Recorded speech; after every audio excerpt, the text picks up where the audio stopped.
Good morning all. In the series of lectures of chi-square distribution, today let we see moments. That is, first of all we find the raw moments, and by using raw moments we calculate the central moment. Right?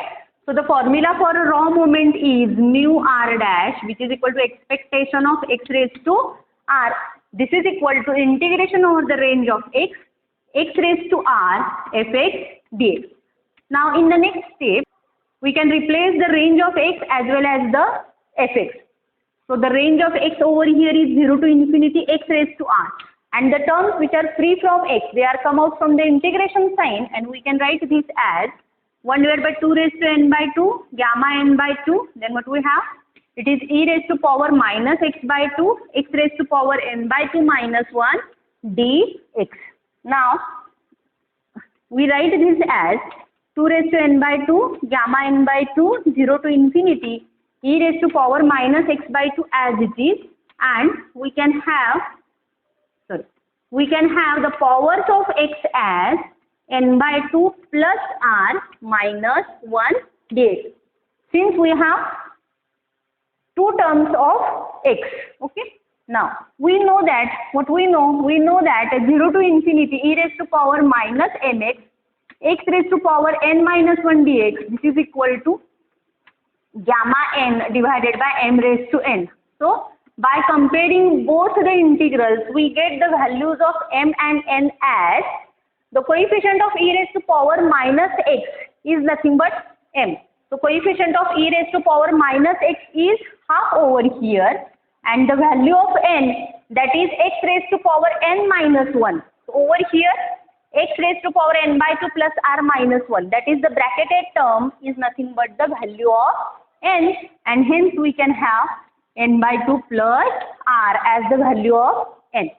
So, the value of integration is the constant of which is outside the integration sign is as it is. So, 1 divided by 2 raised to n by 2, gamma n by 2, and the answer for the integral is gamma n. That means gamma n by 2 plus r. Gamma n by 2 plus r divided by m raised to n. So, m means half, and half raised to n, that is n by 2 plus r. Right?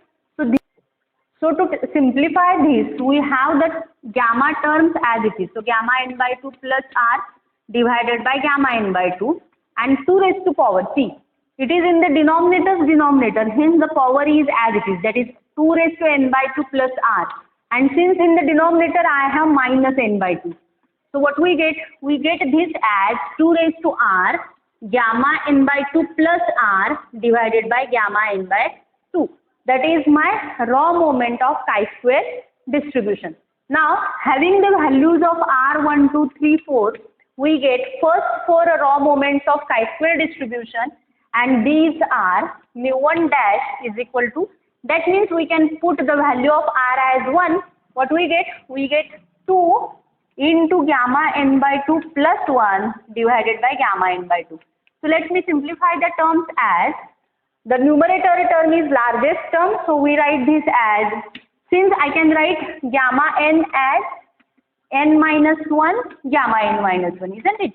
So, we can have this term as n by 2. Since in the denominator I have n by 2, we can stop over here and we write gamma n by 2. So, gamma n by 2 get cancelled, 2 get cancelled, and what we have? Mu1 dash is equal to n. Similarly, mu2 dash is equal to what we have?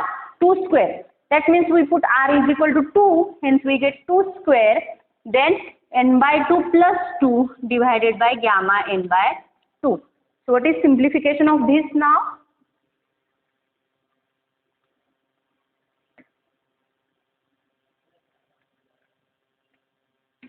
So, we can have mu2 dash as 2 square, that means 4, and simplify, see, this is gamma n by 2, okay. Simplification of this is, I have denominator as it is, n by 2, and we can solve this term as n by 2 plus 2 minus 1. So, what we get? N by 2 plus 1. Since, is it the denominator? No, it is not the denominator. So, subtract 1 from this term. So, that is n by 2 and gamma n by 2. So, gamma n by 2 get cancelled. We have 4. Then simplify this term. So, what we get? n plus 2 by 2 and n by 2. So what we get? This is 4. So 4 get cancel. I have n plus 2 simply. Okay. Now let me have mu3 dash. So what I find? See, mu1 dash is n, then mu2 dash is n into n plus 1. Now mu3 dash, that means we put r is equal to 3 in this equation. So r is equal to 3 means 2 cube gamma n by 2 plus 3 divided by gamma n by 2. Now in the similar manner we have the simplification as gamma n by 2 as it is, and simplification of this term as n by 2 plus 2 first of all. Then what we have, subtract 1 since this is not the denominator. So n by 2 plus 1. Now again subtract 1 because in the denominator I have n by 2. So what I have now? N by 2. So since it is same as that of denominator, we stop over here and gamma terms get cancelled.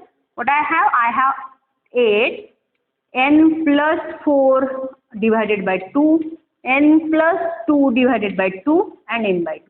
So 2 to the 4, 4 to the 8, 8 gets cancelled. I have n plus 2, n plus 4. That is my mu3 dash. That is third raw moment.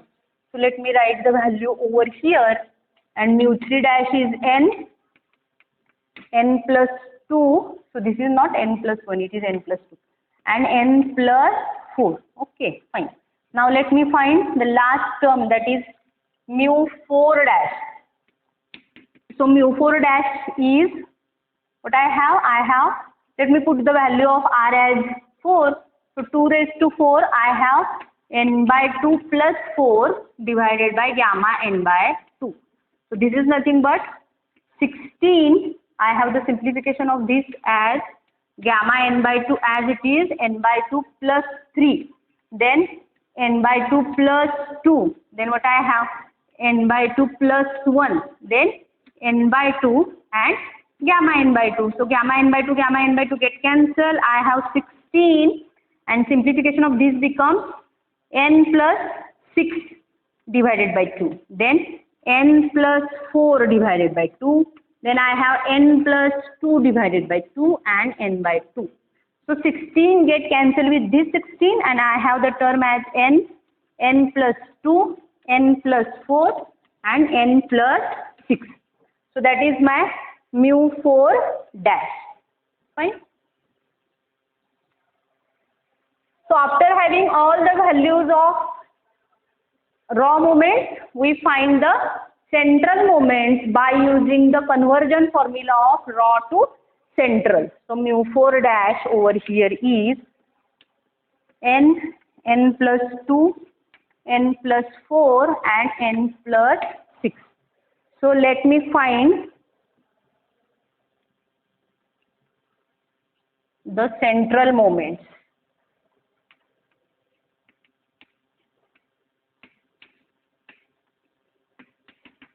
So first central moment is always 0, so mu1 is 0.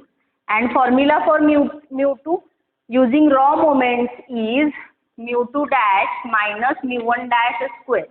So mu2 dash value for mu2 dash is this. So n into n plus 2 minus mu1 dash square means n square. So what we get? N square plus 2n minus n square. So this is 2n. So mu2 is 2n. Now let me find mu3. So mu3, the formula for mu3 is mu3 dash minus 3 mu2 dash mu1 dash plus 2 mu1 dash cube. So let me put the values. So mu3 dash is this. So n.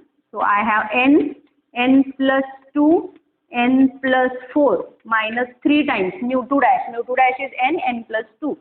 So n plus 2 into mu1 dash is n plus 2. mu1 dash cube and mu1 dash is n, so n cube. So this is equal to now. Let me have the common term out of this, and the common term is only the n. Isn't it? Okay.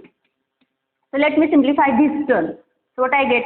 N square plus 2n plus 4n plus 8 minus what we have? Multiply 3 to this bracket. and again I have n. So multiply 3n to this bracket. Okay, so minus 3n square minus I have 6n plus 2n square. Okay, and the simplification of this becomes, see, I have 2n square, 3n square, n square. So n square get cancelled. Then 4n, 2n and 6n. So 4 plus 2, 6 minus 6n it get cancelled. So I have only term as 8. Okay, and hence my mu3 is 8n. So now we find the last value, that is mu4, and let me find over here. So I can write the values as, so I can find mu4 over here only. So let me write the value of mu2 is 2n and the value of mu3 over here as 8n. So let me find mu4. So the formula for mu4 is mu4 dash minus 4 mu3 dash mu1 dash plus 6 mu2 dash mu1 dash square minus 3 mu1 dash raised to 4. And after putting all the values, that is we put the values of mu1 dash, mu2 dash, mu3 dash and mu4 dash, we get the value of this as 12n n plus 4. You may have the simplification step in between. So we get mu4 as 12n into bracket n plus 4. Fine. So so these are my all values of central moments. Now let me find measures of skewness and kurtosis. So formula for measures of skewness is beta 1, and the value of beta 1 is, formula for beta 1 is mu3 square divided by mu2 cube, and gamma 1 is square root of beta 1. So what is mu3 square? Over here mu3 is 8n and 8n square and mu2 cube. So mu2 is 2n, so 2n cube. So what we get? We get the value of this as 8n square. So 64n square divided by, I have 8n cube. So what we get? It is 8 by n, isn't it? And over here it is square root of 8 by n. Okay, fine. So let me write over here. So if I have n tends to infinity, if n tends to infinity, then what about beta 1? If n tends to infinity, the value of beta 1 becomes 0. And if beta 1 becomes 0, gamma 1 also equal to 0. It is approximately equal actually, because we are tending degrees of freedom as infinity. So as n tends to infinity, beta 1 tends to 0 and gamma 1 tends. Let me have the measures of kurtosis.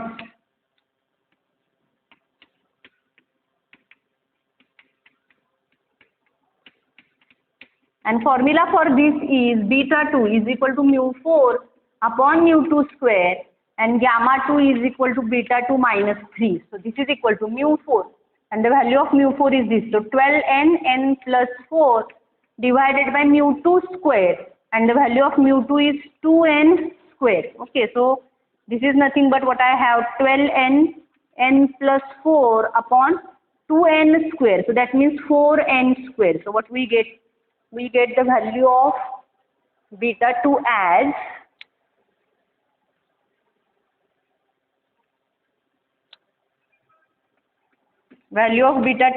I have 3n plus 4 divided by n, isn't it? So 12n divided by 4n square. Hence we get 3n plus 4 upon n. So let me simplify the terms as, divide this term by n. So what we get? We get 3 plus 12 by n. So that is my beta 2. And what about gamma 2? Gamma 2 is 3 plus 12n minus 3. So it is 12 by n. Simply. Okay. So as n tends to infinity, beta 2 is approximately equal to 3. Because this value gives me 0.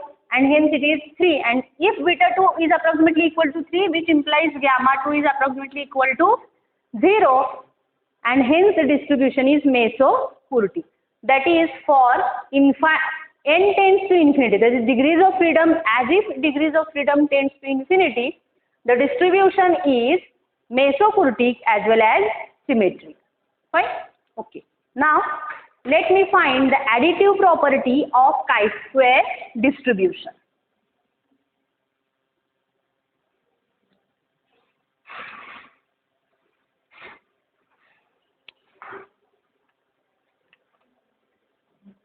So the statement for additive property is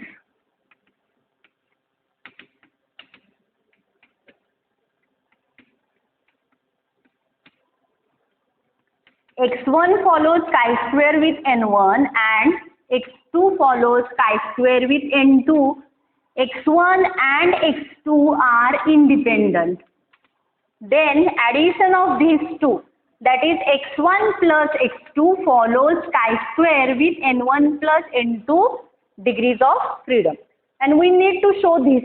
So we have given that x1 follows chi-square with n1. To solve this, we are using the MGF method. And hence 1 minus 2t, let me write over here.